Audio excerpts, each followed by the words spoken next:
Here I have Orange Fova, and let me show you how to use secret codes on the following device. So at the very beginning, let's start by using the home screen. Let's open the phones dialer and let's use the following secret code. So let's enter *##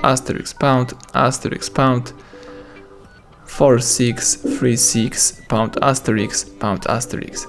As you can see, the testing menu just pops up. Here you can navigate by tapping appropriate options. You can choose here phone information, and you can read here the IMA number, the phone number, current network, and other stuff. You can also run a ping test or use more key to select radio band or get PDP list. Let's go back. Here you can also use the battery information, and here you've got such information as battery temperature or battery technology.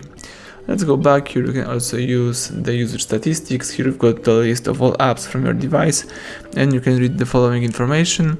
You can also open here Wi-Fi information when you can choose Wi-Fi API.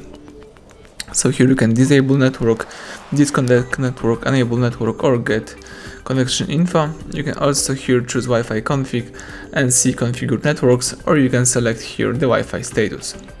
That's it. Let's go back.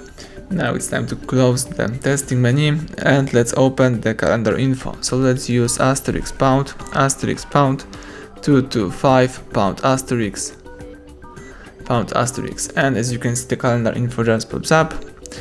Let's go back. Now it's time to open the Google Play service. So let's use *## 759 *##, and Google Play service just pops up. Here you can change OEM mode or view clients IDs, and you can also open here the IMAI mode. So let's use *## 06 and IMAI mode just pops up. So that's it, everything went well. Thank you for watching. Please subscribe our channel, leave thumbs up under the video.